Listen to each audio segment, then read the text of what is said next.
We played live more than probably a lot of other bands to help create that connection, going into B and C and D markets where no one would play, but that's where our fans were, or our potential fans. So going to those places, those misfits of the world, like we feel we are, those people that don't feel like they fit in, they don't fit into whatever's being played on the radio, they feel terminally unique, but they're not. They're not alone in that. And we feel the same. And so when we go play live and I say, you know, do you feel it? Do you feel like I do? And they say yes, because they do. And that makes me feel good. It makes me feel so good. Makes me feel a part of, makes me feel like I'm doing the next right thing here. So I love the fact that we have a fan base that has continued to grow, and we've, you know, they've morphed with us. We've morphed with what it means to have a certain fan base, you know. Obviously, when we were young, most of our fans were young males like we were, pissed off and hating the system. And as we grow older and older, we understand that, you know, there's no dress code.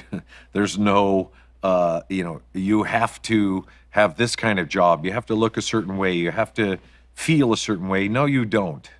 You get to come in and experience. So another big part of what I think, you know, the fifth member that is a Metallica fan, when we're on stage doing what we're doing, we're just the ones up there doing it.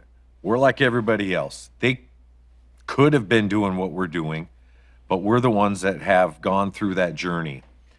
So when I hear people that show up at the show and they say afterwards, you know, yeah, the songs were awesome, but man, there was a group of 5 people down in front of me that were so into it. They were going nuts, and they were singing every single word and all of this.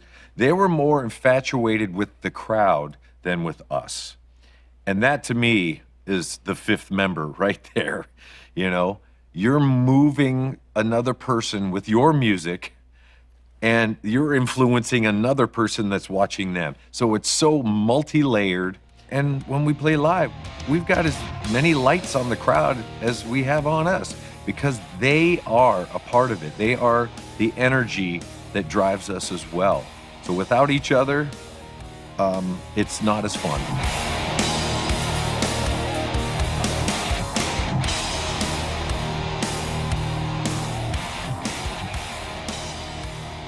The Snake Pit started off, I guess, in '91, where we played an evening with Metallica for the first time and played 360, played to the whole venue, and then had fans in the middle of the stage, and kind of had the stage built around that fan pit, that Snake Pit. We loved playing 360 so much that every indoor tour we've ever done since then, and I think pretty much every show we've ever played of our own, when we've played indoors, has been in 360. It's how we're comfortable. It brings everybody into it, and it does away with that us and them and these dividing lines. There used to be this kind of separation between a band and an audience, a barricade, and the band's here, the audience is here. And so we started about 30 years ago, wanted to try to challenge that, and also felt that the more that we could all be one together, the more we would lift each other up collectively, and the more you can just do away with that separation and lose yourself in not just each other as a band, but in the audiences, in the safety of the audience and the fans. I think we'll always prefer to play that way if given an opportunity.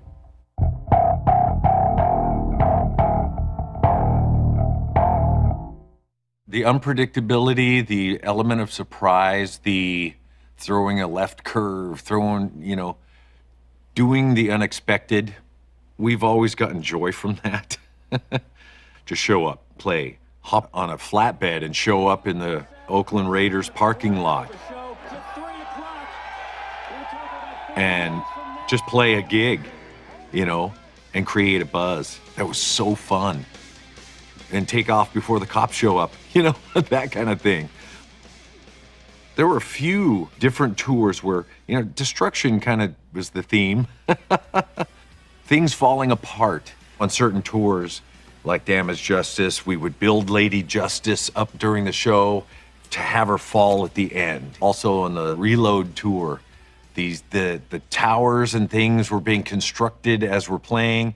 Then at the end, it all goes wrong. Things fall and explode, and one of the lighting rig guys would fall out of the lighting rig and hurt himself. And, you know, there were explosions where we're all hurting. And, you know, we would actually get letters or writings from people saying that, how dare you do that? It reminded me of the car crash I was in, and I brought back all of these things. And it's like, wow, well, I'm sorry. We did not mean that to happen, but we wanted to surprise you. We wanted to shock you and make a statement. But at the end of the day, we know it's all about the music. If you don't have good songs, you can shine that turd. You can gold plate it. You can polish it, make it as beautiful as you can, but it's still a turd.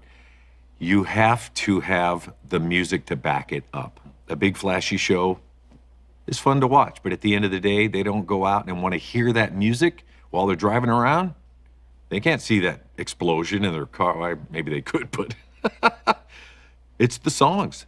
It is the songs that drive it at the end of the day. And where do the songs come from? They come from your heart. So make sure your heart is right and in the right place. You write the song, then all the production stuff comes after.